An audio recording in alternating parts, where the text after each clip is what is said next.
जोहार झारखंड। सब्सक्राइब कीजिए B2B news Jharkhand news channel को और जाने हर रोज झारखंड के तमाम बड़ी खबरों को। आज है 14 सितंबर 2024, बांग्ला तिथि 28 भाद्र दिन शनिवार। तो चलिए जानते हैं आज के तमाम बड़ी खबरों पर नजर डालते हैं। जोहार आप सभी B2B news Jharkhand news channel के फैमिली सब्सक्राइबर को कर्मा पर्व की हार्दिक शुभकामनाएं एवं बहुत बहुत बधाई। आज 14 सितंबर शनिवार को पूरे झारखंड में कर्मा पर्व त्योहार मनाया जाएगा। आदिवासियों मूलवासियों के दिलों में बसा है कर्मा का त्योहार। झारखंड के जनजातीय समाज, खासकर छोटा नागपुर के आदिवासियों के प्रमुख त्योहारों में कर्मा उनमें से एक है।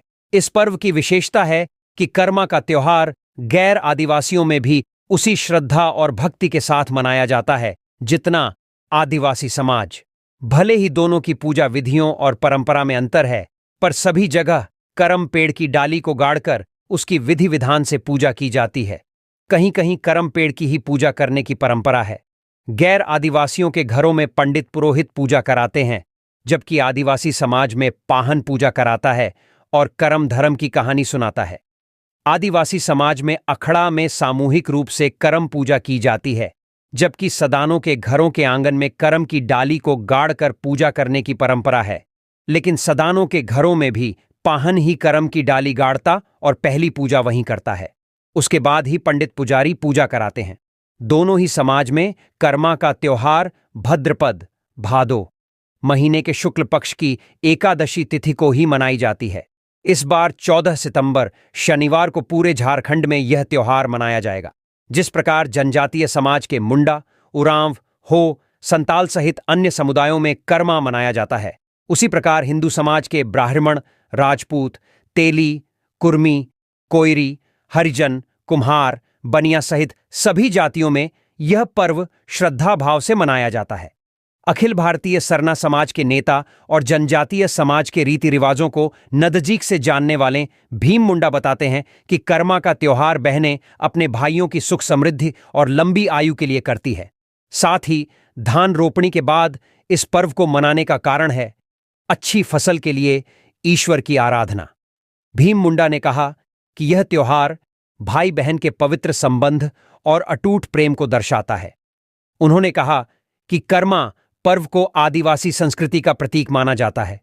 इस त्योहार में एक खास तरह का नृत्य होता है जिसे करम नाच कहा जाता है। उन्होंने बताया कि आदिवासी और मूलवासी समाज में अधिकतर कुंवारी लड़कियां ही करती हैं। इस पर्व में बहनें अपने भाइयों की रक्षा के लिए उपवास रखती हैं।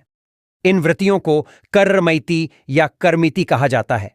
पर्व मनाने के लिए करमैती 11 दिन, 9 दिन अथवा 7 दिन का अनुष्ठान करती हैं। कर्मा अनुष्ठान के पहले दिन करमैती किसी नदी से बालू लाती है और किसी बांस या पत्ते की टोकरी में बालू रखकर ननेम निष्ठा के साथ पूजा अर्चना कर बालू में सप्त धान्य सा 7 के अनाज कुरत्थी, चना, जौ, तिल, मकई, उड़द, सुरगुजा या गेहूं के बीज डालती है। कुछ ही दिनों में वहां पौधे निकल आते हैं जिसे जावा कहा जाता है। इसी जावा का उपयोग कर्मा पूजा में किया जाता है। करमैती हर दिन जावा की पूजा अर्चना करती हैं और नृत्य करती हैं। भीम मुंडा ने बताया कि पर्व के एक दिन पहले अर्थात भादो महीने की शुक्ल दशमी तिथि को करम के पेड़ के पास जाकर निमंत्रण दिया जाता है। निमंत्रण देने के लिए बांस के एक डलिया में सिंदूर, बेलपत्ता, अरवा चावल की गुंडी सुपाड़ी, धूप दीप लेकर जाना पड़ता है और करम राजा को घर अथवा अखड़ा में आने का न्योता दिया जाता है। करम पूजा के लिए हर तरह के फूल फल आदि को एकत्रित किया जाता है। पूजा समाप्ति के बाद पाहन या पुजारी करम धर्म की कहानी सुनाते हैं। कथा के बाद करमैती सभी लोगों को जावा और प्रसाद देती है। बाद में रात भर नृत्य गीत का दौर चलता है जो रात भर जारी रहता है। दूसरे दिन करम की डालियों का किसी नदी या तालाब में प्रवाहित कर दिया जाता है। मुख्यमंत्री ने करोड़ों को योजनाओं की दी सौगात। झारखंड मुख्यमंत्री मैया योजना की दूसरी किश्त की गई जारी। झारखंड के मुख्यमंत्री हेमंत सोरेन शुक्रवार को बोकारो जिले के अति पिछड़े और सीमावर्ती क्षेत्र लाल पन्निया पहुंचे, जहां आपकी योजना आपकी सरकार आपके द्वार कार्यक्रम का आयोजन किया गया। इस दौरान मुख्यमंत्री ने लाभुकों को मैया सम्मान योजना की दूसरी किस्त जारी की और विभिन्न योजनाओं का शिलान्यास उद्घाटन किया। हेमंत सोरेन ने कहा कि हमारी माताएं बहनों को हर साल 12,000 रुपए मिलते रहेंगे। अगले साल से हर महीने यह राशि बढ़ेगी। मुख्यमंत्री के साथ इस कार्यक्रम में कई मंत्री और विधायक भी शामिल हुए। बता दें कि कार्यक्रम को लेकर नक्सल प्रभावित लालपनिया में सुरक्षा के पुख्ता इंतजाम किए गए थे। कार्यक्रम में बड़ी संख्या में लोगों की उपस्थिति रही और झामुमो कार्यकर्ताओं में उत्साह देखा गया।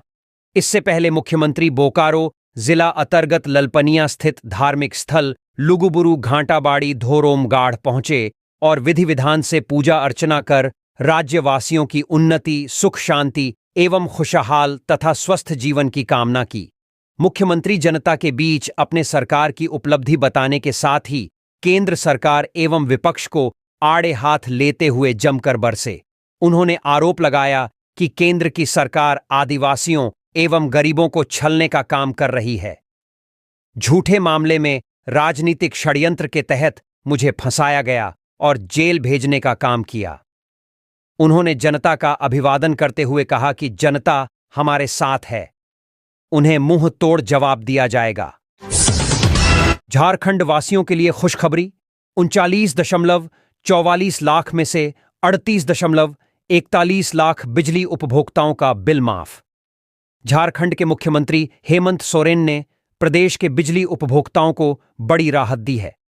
हेमंत सोरेन ने अपनी एक और महत्वाकांक्षी योजना जमीन पर उतारते हुए न सिर्फ अगस्त से 200 यूनिट फ्री बिजली स्कीम को लागू कर दिया है, बल्कि 12 अगस्त तक राज्य में 200 यूनिट फ्री बिजली से आच्छादित 38 लाख से अधिक उपभोक्ताओं का बकाया बिजली बिल माफ कर दिया है।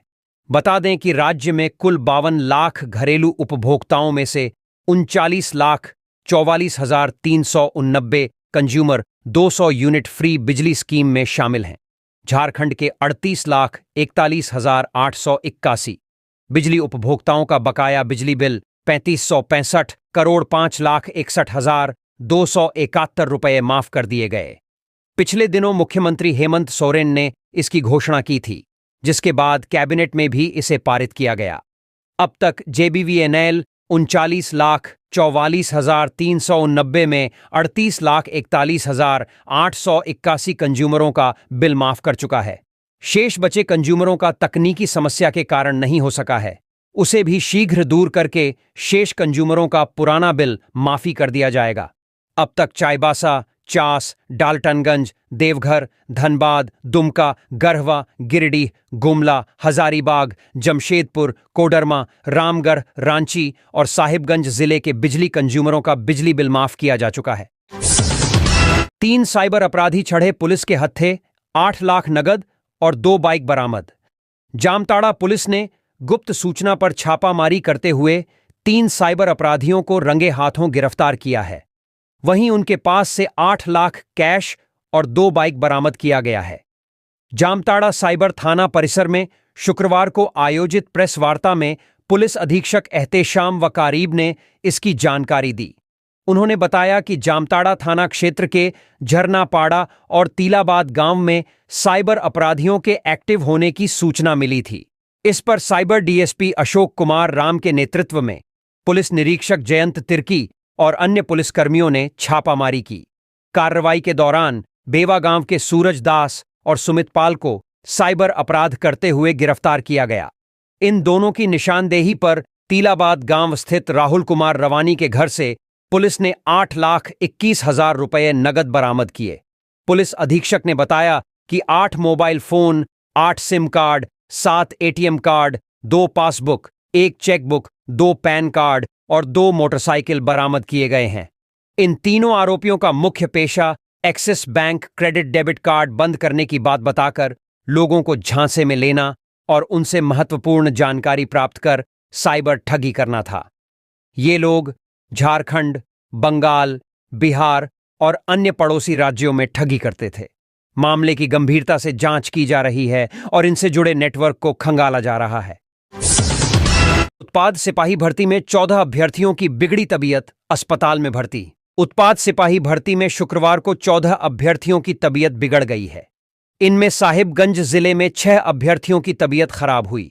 वहीं गिरिडीह जिले में 8 अभ्यर्थियों की तबीयत खराब हो गई है। सभी अभ्यर्थियों को अस्पताल में भर्ती कराया गया, जहां पर इलाज चल रहा है।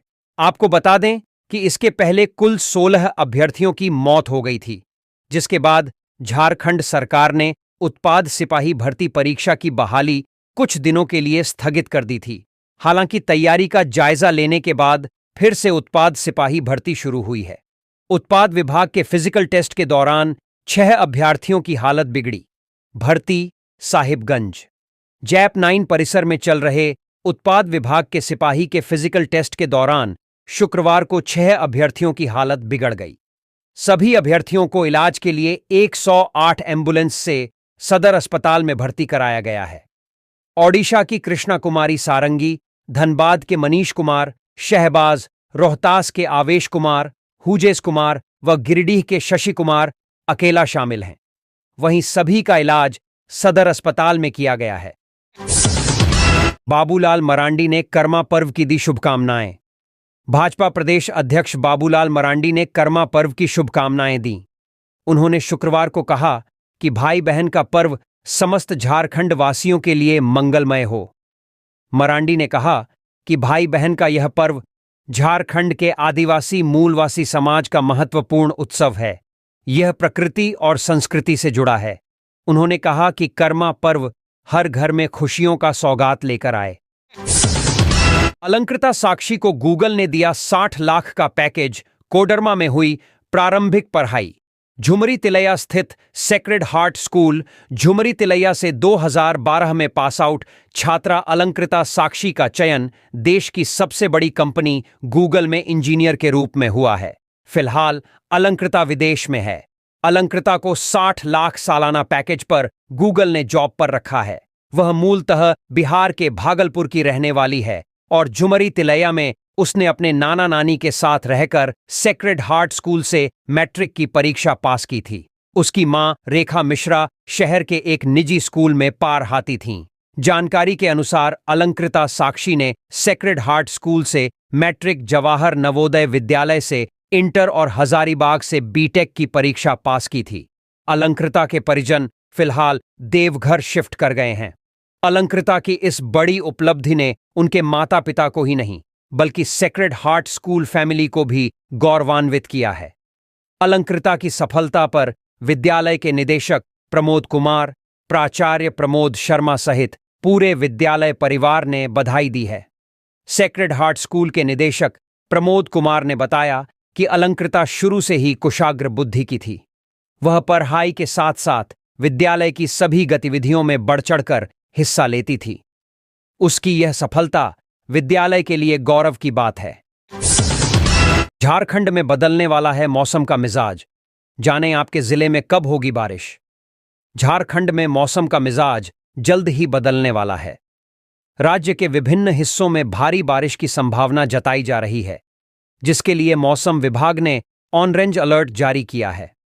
समुद्र तल से 7.6 किलोमीटर ऊपर स्थित तटीय बांग्लादेश और आसपास के क्षेत्रों में साइक्लोनिक सर्कुलेशन के प्रभाव से झारखंड में मौसम में बदलाव देखने को मिलेगा।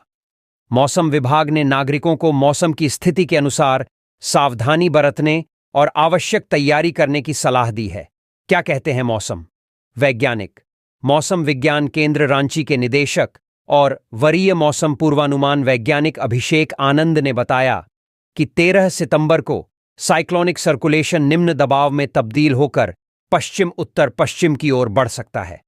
अगले 2 दिनों में तटीय पश्चिम बंगाल से उत्तर उत्तर पश्चिम की ओर बढ़ रहे सिस्टम के प्रभाव से झारखंड, बिहार, ओडिशा और पश्चिम बंगाल में मौसमी गतिविधियों में वृद्धि होगी।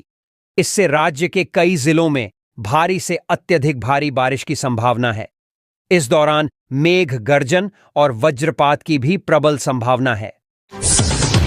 रांची रेल मंडल से चलने वाली इन ट्रेनों का इस स्टेशन पर बदल जाएगा टाइम टेबल। रांची रेल मंडल से होकर चलने वाली 3 ट्रेनों का संबलपुर स्टेशन पर समय सारणी में परिवर्तन किया जाएगा। इन ट्रेनों का शेड्यूल जारी कर दिया गया है। अन्य सभी स्टेशनों पर ट्रेनों की समय सारणी एवं ठहराव पूर्ववत रहेंगे। ट्रेन संख्या 18309 संबलपुर जम्मू तवी एक्सप्रेस का यात्रा प्रारंभ दिनांक 2/1/2025 से संबलपुर स्टेशन से प्रस्थान 10:50 बजे होगा। ट्रेन संख्या 18311 विशाखापट्टनम बनारस एक्सप्रेस का यात्रा प्रारंभ दिनांक 1/1/2025 से संबलपुर स्टेशन पर आगमन 12:35 बजे एवं प्रस्थान 12:45 बजे होगा। ट्रेन संख्या 18310 जम्मू तवी संबलपुर एक्सप्रेस का यात्रा प्रारंभ दिनांक 17 सितंबर 2024 से संबलपुर स्टेशन पर आगमन 16:30 बजे होगा। रांची में यहां भीषण अगलगी, इलेक्ट्रॉनिक्स दुकान और फाइनेंस कंपनी का दफ्तर जलकर खाक। राजधानी रांची के तुपुदाना इलाके में शुक्रवार की सुबह भीषण अगलगी की घटना हो गई, जिसमें एक इलेक्ट्रॉनिक्स दुकान सहित एक फाइनेंस कंपनी का दफ्तर पूरी तरह जल गया। बताया जा रहा है कि इस अगलगी में इलेक्ट्रॉनिक्स दुकान के मालिक को लाखों रुपए की संपत्ति का नुकसान हुआ है। आग इतनी भयावह पकड़ चुकी थी कि दमक्कल के वाहनों ने 5 घंटे की कड़ी मशक्कत के बाद काबू पाया। क्या है मामला? बताया गया कि तुपुदाना थाना क्षेत्र में अहले सुबह पहले ऑटोमोबाइल दुकान में आग लगी, जिसकी लपटें बगल स्थित फाइनेंस कंपनी के कार्यालय तक पहुंच गईं। इससे फाइनेंस कार्यालय भी पूरी तरह जल गया। स्थानीय लोगों ने बताया कि सुबह दुकान के अंदर लगी आग को देखकर तुरंत पुलिस को सूचना दी गई। इसके बाद मौके पर फायर ब्रिगेड की टीम पहुंची और घंटों प्रयास के बाद आग पर काबू पाया गया। लेकिन तब तक ऑटोमोबाइल्स की दुकान और फाइनेंस कार्यालय में रखा पूरा सामान जलकर राख हो गया। लाखों की संपत्ति का नुकसान हुआ। वहीं ऑटोमोबाइल और फाइनेंस कार्यालय के संचालकों ने लाखों रुपए की संपत्ति की क्षति होने की बात कही है। आग किस कारण से लगी अब तक यह स्पष्ट नहीं हो पाया है, लेकिन पुलिस आग लगने की वजह प्रथम दृष्टया शॉर्ट सर्किट बता रही है। तालाब से नाबालिग का शव मिलने पर हड़कंप, सड़क जाम। धनबाद जिले के जोड़ा पोखर थाना क्षेत्र में एक तालाब से 15 वर्षीय नाबालिग का शव मिलने से इलाके में हड़कंप मच गया। मृतक की पहचान इमामबाड़ा इलाके के निवासी रेहान अली के रूप में हुई है, जो अपनी नानी के घर में रहता था। रेहान की 3 बहनें हैं और पिता की मौत हो चुकी है, जबकि मां सोनी पटना में काम करती हैं। शव को पोस्टमार्टम के लिए भेजा गया है और मामले की जांच जारी है। मामले में रेहान के मामा विक्कू ने बताया कि वह काम पर गया था लेकिन घर नहीं लौटा। काफी तलाश के बावजूद उसका कोई पता नहीं चल पाया और अगले दिन उसका शव तालाब से बरामद हुआ। झरिया सिंदरी मुख्य मार्ग जाम। शव मिलने के बाद गुस्साए स्थानीय लोगों ने शव को एम्बुलेंस से झरिया सिंदरी मुख्य मार्ग के भागा के पास सड़क पर रखकर रोड जाम कर दिया। सड़क जाम की वजह से लोगों को भारी समस्याओं का सामना करना पड़ा और जाम करीब 2 घंटे तक रहा। इस दौरान सड़क पर आवागमन में दिक्कतों के साथ लोगों के बीच नोकझोंक भी हुई। सूचना मिलने पर झरिया विधायक पूर्णिमा, नीरज सिंह के प्रतिनिधि सूरज सिंह और राजू खान मौके पर पहुंचे और विधायक की ओर से तत्काल 30,000 रुपए की सहायता राशि दी गई। साथ ही सरकार की ओर से भविष्य में लाभ दिलाने का आश्वासन भी दिया गया। 34वें राष्ट्रीय खेल घोटाला, सीबीआई की क्लोजर रिपोर्ट पर कोर्ट ने असंतुष्टि जाहिर की। 34वें राष्ट्रीय खेल घोटाले मामले की जांच दोबारा शुरू होगी। इससे संबंधित सीबीआई की क्लोजर रिपोर्ट पर रांची सीबीआई की स्पेशल कोर्ट ने असंतुष्टि जाहिर की। कोर्ट ने क्लोजर रिपोर्ट को अस्वीकार कर दिया है। सीबीआई की क्लोजर रिपोर्ट के खिलाफ सोशल एक्टिविस्ट पंकज यादव और सूर्य सिंह बेसरा ने कोर्ट में प्रोटेस्ट याचिका दायर की थी। सीबीआई के क्लोजर रिपोर्ट को चुनौती देते हुए शिकायतकर्ता पंकज यादव और सूर्य सिंह बेसरा ने विधानसभा कमेटी की रिपोर्ट को आधार बनाते हुए सीबीआई जांच को जारी रखने की मांग की थी। पंकज ने राष्ट्रीय खेल मेगा स्पोर्ट्स कॉम्प्लेक्स निर्माण में अनियमितता समिति के विधानसभा कमेटी के संयोजक सरयू राय और सदस्य राधा कृष्ण किशोर की निष्कर्ष और अनुशंसा पर कार्रवाई करने की मांग करते हुए प्रोटेस्ट दाखिल की थी। कोर्ट में सुनवाई के दौरान पंकज यादव ने अदालत का ध्यान परामर्शी का चयन और तत्कालीन खेल मंत्री द्वारा टेंडर खुल जाने के बाद अपने पसंदीदा संवेदक को टेंडर दिलाने की ओर आकृष्ट कराया था। साथ ही तत्कालीन मंत्री सुदेश महातो और उनके आप्त सचिव गोपाल जी तिवारी का विदेश भ्रमण का मुद्दा भी उठाया था। वहीं सूर्य सिंह बेसरा ने विधानसभा कमेटी के सदस्यों से पूछे बगैर क्लोजर रिपोर्ट जमा कर देने पर सीबीआई की मंशा पर सवाल उठाया था। बता दें 34वें राष्ट्रीय खेल रांची में हुआ था, जिसके आयोजन के बाद कई तरह की वित्तीय अनियमितता और करोड़ों रुपये के भ्रष्टाचार के मामला सामने आए थे। इस मामले की जांच सीबीआई ने की है।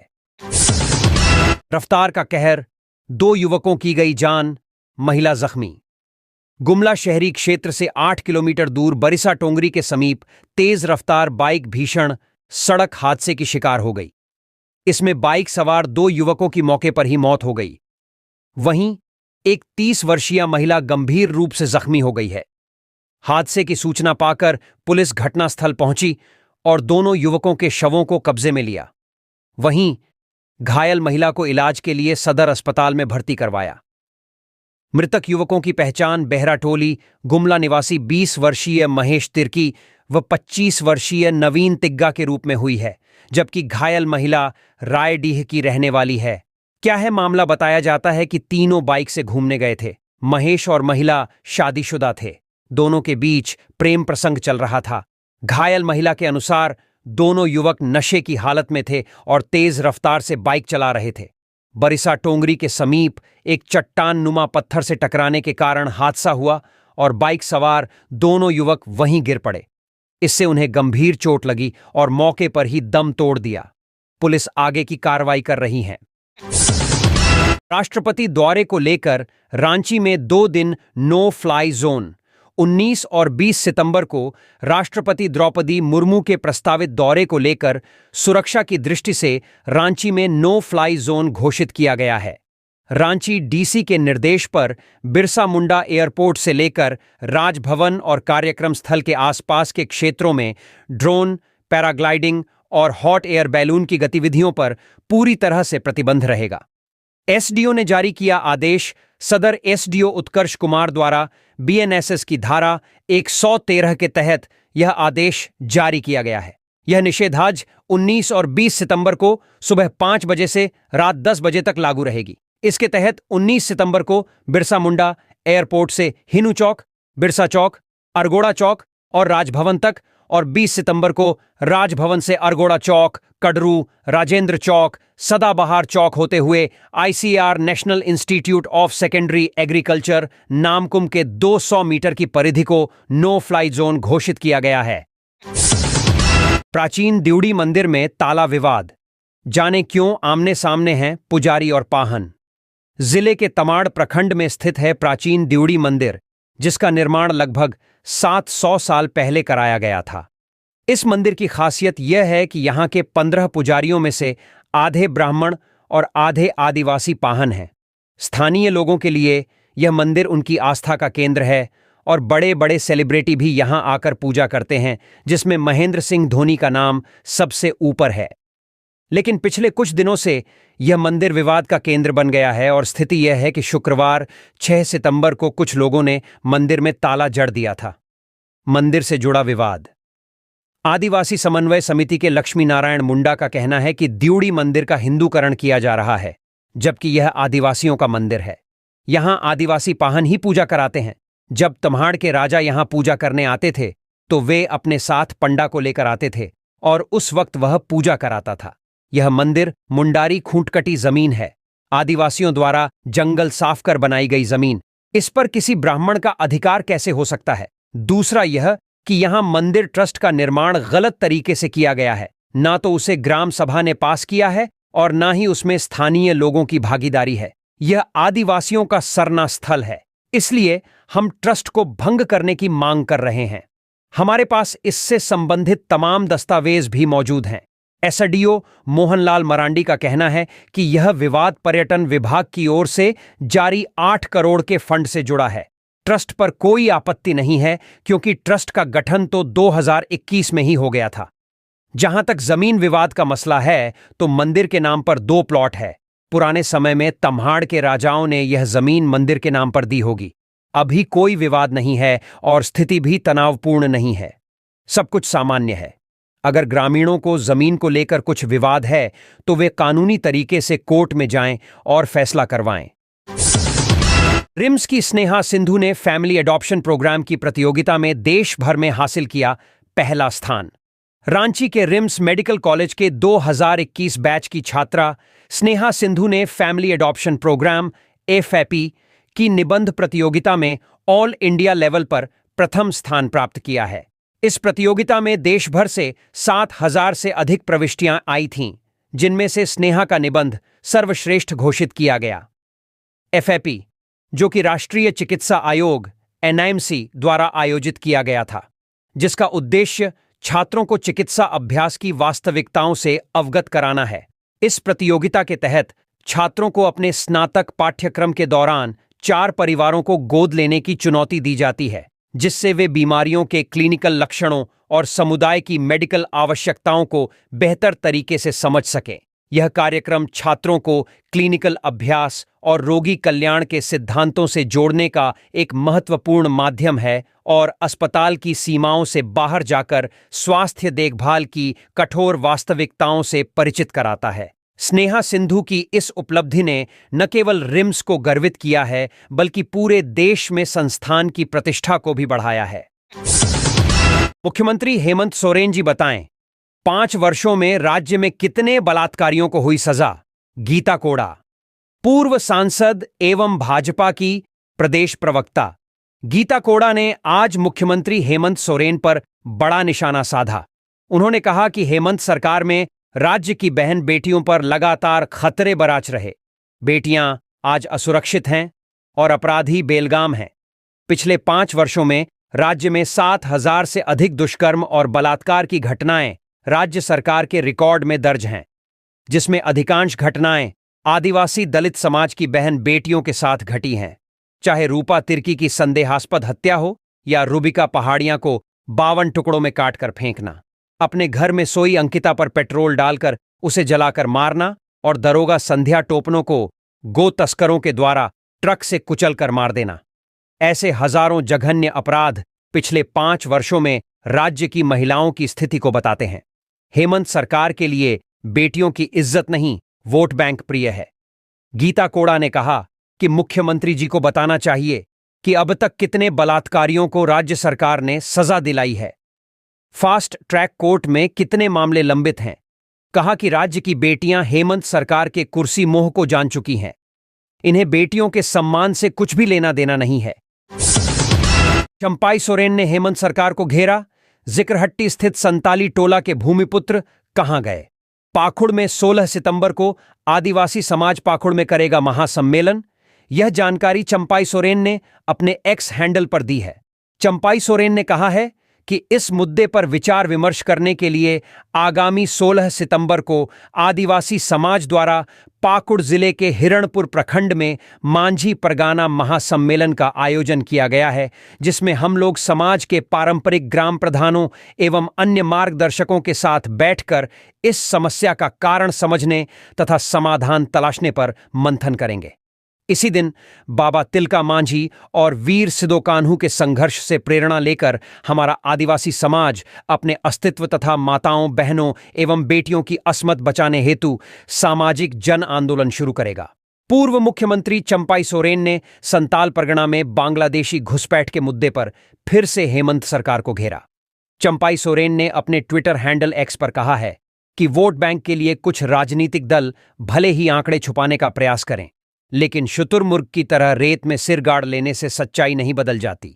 उन्होंने उम्मीद जताते हुए कहा कि ब्रिटिश साम्राज्यवाद के खिलाफ विद्रोह करने वाले वीर शहीदों की धरती पाकुड़ पूरे संथाल परगना को बांग्लादेशी घुसपैठियों के खिलाफ संघर्ष की राह दिखाएगी। संताल हूल विद्रोह का किया जिक्र पूर्व मुख्यमंत्री चंपाई सोरेन ने एक्स पर ट्वीट करते हुए कहा कि संथाल हूल के दौरान स्थानीय संथाल विद्रोहियों के डर से अंग्रेजों ने पाकुदच झारखंड में माटिलो टावर का निर्माण करवाया था, जो आज भी है। इसी टावर में छिपकर अंग्रेज सैनिक स्वयं बचते हुए इसके छेद से बंदूक द्वारा पारंपरिक हथियारों से लैस संथाल विद्रोहियों पर गोलियां बरसाते थे। इस वीर भूमि की ऐसी कई कहानियां आज भी बड़े बुजुर्ग गर्व के साथ सुनाते हैं। लेकिन क्या आपको यह पता है कि आज उसी पाकुड़ में हमारा आदिवासी समाज अल्पसंख्यक हो चुका है? आदिवासियों को बेदखल करने में बांग्लादेशी घुसपैठिए। सफल वोट बैंक के लिए कुछ राजनीतिक दल भले ही आंकड़े छुपाने का प्रयास करें, लेकिन शुतुरमुर्ग की तरह रेत में सिर गाड़ लेने से सच्चाई नहीं बदल जाती। वहां की वोटर लिस्ट पर नजर डालने से यह स्पष्ट हो जाता है कि हमारी माटी, हमारी जन्मभूमि से हमें ही बेदखल करने में बांग्लादेशी घुसपैठिए काफी हद तक सफल हो गए हैं। पाकुड़ के गांव में आदिम जनजाति का नहीं बचा कोई सदस्य। चंपाई पाकुड़ के जिक्रहट्टी स्थित संथाली टोला और माल पहाड़ियां गांव में अब आदिम जनजाति का कोई सदस्य नहीं बचा है। तो आखिर वहां के भूमिपुत्र कहां गए? उनकी जमीनों, उनके घरों पर अब किसका कब्जा है? इसके साथ साथ वहां के दर्जनों अन्य गांवों टोलों को जमाई टोला में कौन बदल रहा है? अगर वे स्थानीय हैं तो फिर उनका अपना घर कहां है? वे लोग जमाई टोलों में क्यों रहते हैं? किसके संरक्षण में यह गोरख धंधा चल रहा है? चंपाई सोरेन ने लोगों को पाकुड़ आने का किया आह्वान। चंपाई सोरेन ने लोगों से अपील करते हुए कहा कि अगर आप पाकुड़ अथवा आसपास रहते हैं तो आइए इस बदलाव का हिस्सा बनिए। हमें विश्वास है कि ब्रिटिश साम्राज्यवाद के खिलाफ विद्रोह करने वाले वीर शहीदों की यह धरती पाकुड़ पूरे संथाल परगना को बांग्लादेशी घुसपैठियों के खिलाफ संघर्ष की राह दिखाएगी। विधायक मंत्री को तो ये लोग ऐसे खरीदता है जैसे सब्जी। हेमंत सोरेन। शुक्रवार को मुख्यमंत्री हेमंत सोरेन बोकारो के ललपनिया में मुख्यमंत्री मनिया सम्मान योजना की दूसरी किस्त जारी करने पहुंचे थे। इस दौरान उन्होंने कहा कि 2 साल तक कोरोना ने हमको परेशान किया। अगल बगल के राज्य में अफरा तफरी का माहौल था, लेकिन झारखंड जैसा पिछड़ा राज्य में हमने महसूस भी नहीं होने दिया कि कोरोना कैसे आया और कैसे गया। हमने 2 मंत्री को खो दिया। 2 साल कोरोना ने तंग किया। जब हमने काम करना शुरू किया तो विपक्ष के लोग हमारी टांग खींचने लगे, झूठा आरोप लगाने लगे। सरकार बनाने के वक्त हमारा हुलिया कैसा था और आज हमारा हुलिया कैसा है? इन बेईमानों ने मुझे कुत्ता बिल्ली की तरह लुका छिपी करने पर मजबूर किया। झूठा आरोप प्रत्यारोप करके इन लोगों ने मुझे बहुत परेशान किया। अंत में नहीं सका तो जेल में डाल दिया। लेकिन जब किसी के ऊपर गरीब गुरबा का आशीर्वाद होता है तो उसका कोई बाल भी बाका नहीं कर पाता है। आज इसी का नतीजा है कि फिर से हम आपके बीच हैं। 200 यूनिट फ्री बिजली दे रहे हैं। उन्होंने आगे कहा कि पहले 2-4 लोग को पेंशन मिलती थी, अब दिया लेकर ढूंढने से भी ऐसा कोई नहीं मिलेगा जिसको पेंशन नहीं मिलती है। आज हम 18 साल से 50 साल की महिलाओं को सम्मान राशि दे रहे हैं। शुक्रवार को दूसरी किस्त जारी हो रही है। शनिवार को करम पर्व है, त्योहार मनाइए। हमने 200 यूनिट बिजली माफ कर दिया है, यहां तक कि पहले का बकाया भी माफ कर दिया है। हम आपके बीच ये देखने आते हैं कि जो काम हमने आपके लिए किया है वह आप तक पहुंचा है या नहीं। हमारी सरकार रांची से नहीं गांव से चलेगी। गांव में आज सरकार के लोग पहुंच रहे हैं। सब्जी की तरह विधायक मंत्री खरीदता है। 2 साल में भी हमारे विपक्ष के लोग रोज टांग खींचते थे, रोज जेल भेजने की धमकी। लेकिन आपका आशीर्वाद बना रहेगा तो ऐसे ही आने वाले समय में कल्याणकारी योजना आएंगी। हमारा ये लक्ष्य है कि आने वाले 5 साल में 1-1 लाख रुपया पहुंचाने का काम करेंगे। पहले विपक्ष वाले लोग सब अपनी जेब में भर लेते थे। हम लोग अधिकार मांगते हैं तो जेल भेज देता है। हम ना जेल से डरे हैं न गोलियों से डरे हैं। ये झारखंड है, भगवान बिरसा मुंडा की धरती है, सिदो कान्हू की धरती है, विनोद बिहारी महतो की धरती है। आपका आशीर्वाद बना रहे, हम लोग विजयी होते रहेंगे। ये लोग सरकार गिराने में लगा हुआ है। कभी विधायक खरीदता है, कभी मंत्री खरीदता है, और विधायक मंत्री को तो ऐसे खरीदता है जैसे सब्जी खरीदता हो। इनके पास गरीबों को देने के लिए पैसा नहीं है, महिलाओं को देने के लिए पैसा नहीं है, लेकिन बड़े बड़े व्यापारियों का कर्जा माफ करने का पैसा इनके पास है। इस बार झारखंड में खड़ा नहीं हो पाएगा। विपक्ष पूरे देश की ताकत झारखंड में घुसने जा रही है। एक तरफ गरीब, दलित, पिछड़ा, अल्पसंख्यक लोग हैं और दूसरी तरफ पूंजीपतियों की जमात उड़ते उड़ते झारखंड आ रही है। आने वाले चुनाव में ये लोग गांव गांव, पंचायत पंचायत, घर घर में घुसेगा और लोगों को दिग्भ्रमित करेगा, हिंदू मुस्लिम करेगा, अगड़ा पिछड़ा करेगा, एक दूसरे से लड़वाकर राजनीतिक रोटी सेकेगा। ये सम्मान देने वाले नहीं बल्कि सम्मान लूटने वाले हैं।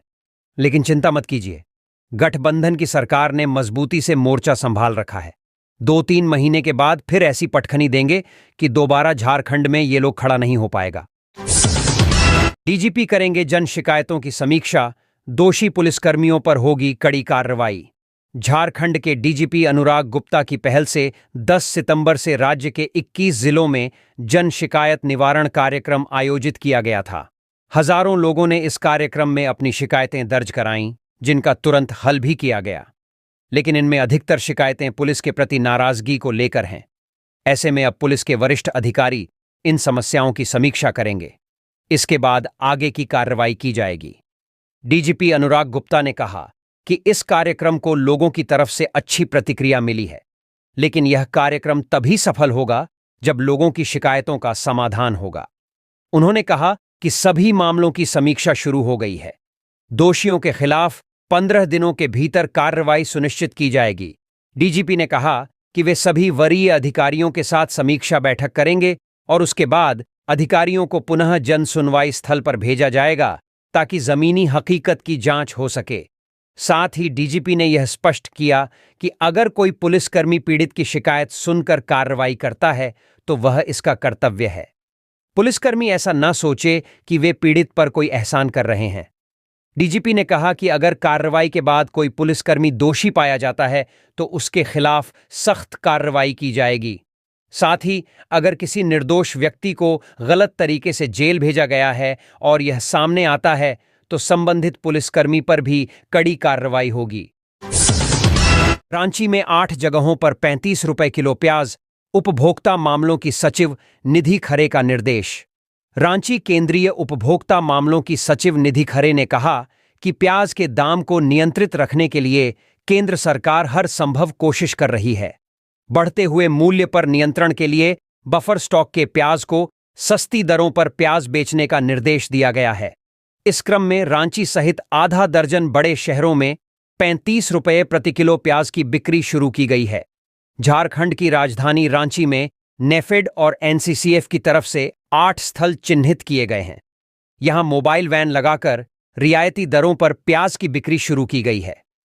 रांची में यहां 35 रुपए किलो प्याज की हो रही बिक्री आम लोगों के लिए रांची के कांके रोड, स्पीकर आवास के पास, पिस्का मोड़, मोरहाबादी, चांदनी चौक, कांके, लालपुर चौक, बिरला मैदान, बहु बाजार और बरियातू में मोबाइल वैन के माध्यम से बिक्री की जा रही है। उपभोक्ता यहां से 35 रुपये प्रति किलो की दर से प्याज खरीद रहे हैं। इससे उन्हें महंगाई से राहत मिल रही है। प्याज की कीमतों पर नजर रखने के लिए की जा रही निगरानी उपभोक्ता मामलों की सचिव निधि खरे ने बताया कि नेफेड और एनसीसीएफ की मोबाइल वैन के अलावा विभिन्न ई-कॉमर्स प्लेटफॉर्म, सफल आउटलेट और केंद्रीय भंडार पर भी कम मूल्य पर प्याज खरीदा जा सकता है। देश में प्याज की कोई कमी नहीं है। बफर स्टॉक के तहत 4.7 लाख टन प्याज की खरीद की गई थी। किसानों और व्यापारियों के पास भी पर्याप्त प्याज का भंडारण है। सरकार ने प्याज की कीमतों पर नजर रखने के लिए 550 केंद्रों पर निगरानी रखी है। रांची सहित अन्य जगहों पर केंद्र सरकार की इस पहल से लोग लाभान्वित होंगे। नेफेड और एनसीसीएफ से कहा गया है कि सस्ते प्याज की खरीदारी में उपभोक्ताओं को परेशानी का सामना नहीं करना पड़े, इसके लिए हर संभव कोशिश की जाए। देश में यहां भी सस्ती दर पर खरीद सकते हैं। प्याज उपभोक्ता मामलों की सचिव निधि खरे ने बताया कि रांची के अलावा दिल्ली एनसीआर में 50 और मुंबई में 50, चेन्नई में 19, गुवाहाटी में 11 और भुवनेश्वर में 10 जगहों पर मोबाइल वैन के माध्यम से रियायती दर पर प्याज बेचे जा रहे हैं।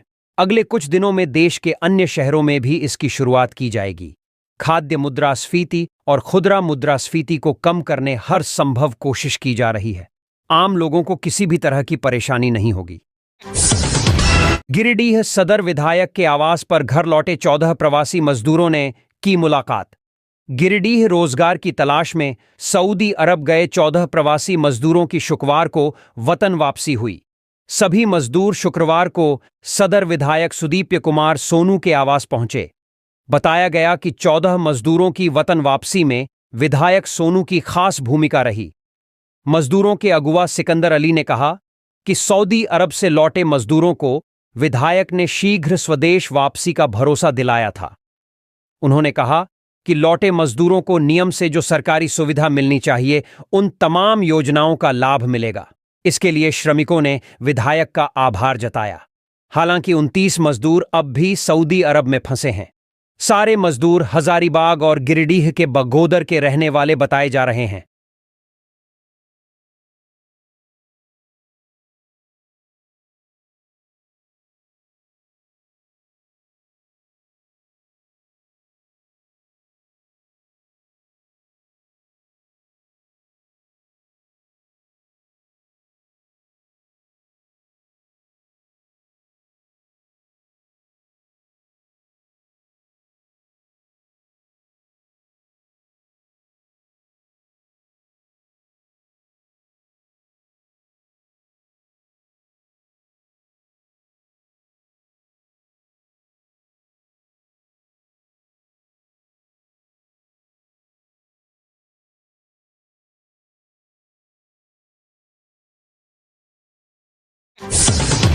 पलामू में हाथियों के झुंड ने 2 एकड़ में लगी धान मक्के की फसल रौंदी।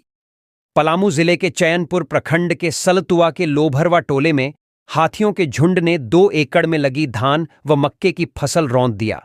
8 घंटे तक 4 भाइयों के परिवार की जान हलक में अटकी रही। शुक्रवार सुबह 5 बजे हाथी जंगल की ओर गए, तब राहत मिली। हाथियों की संख्या 25 से 30 बताई गई है और इसमें कई बच्चे भी शामिल हैं। हाथियों के द्वारा शिवव्रत सिंह की फसल को ज्यादा नुकसान पहुंचाया गया है। उनके अलावा उनके भाई सरयू सिंह, प्रभु सिंह और शंकर सिंह की फसल को भी नष्ट कर दिया गया है। सूचना मिलने के बाद भी वन विभाग की टीम मौके पर नहीं पहुंची थी। बताया जाता है कि सलतुआ के लोभरवा टोले में पश्चिम दिशा करसो केल्हार की ओर से गुरुवार की रात 25 से 30 की संख्या में हाथियों का एक झुंड पहुंचा और शिवव्रत सिंह और उनके भाई की फसल को नुकसान पहुंचाना शुरू कर दिया। हाथियों की संख्या ज्यादा रहने और झुंड में बच्चों के रहने पर ग्रामीणों ने खतरा भांपते हुए कोई हलचल नहीं की। बिजली बुझा दी गई और सारे लोग घर के बीच वाले कमरे में दुबक गए। रात 10 बजे से लेकर सुबह के 5 बजे तक हाथियों ने खेत में जमकर उत्पात मचाया। 1 एकड़ में लगी धान की फसल और 1 एकड़ में लगी मकई की फसल को नष्ट कर दिया। इसके अलावा मकान को भी नुकसान पहुंचाया। मकान में रखा हुआ 3 बोरा चावल निकाल कर खा गए। इस संबंध में चैनपुर क्षेत्र के रेंजर अजय कुमार ने घटना की पुष्टि करते हुए बताया कि सूचना मिली है। जानकारी लेने के लिए टीम भेजी गई है।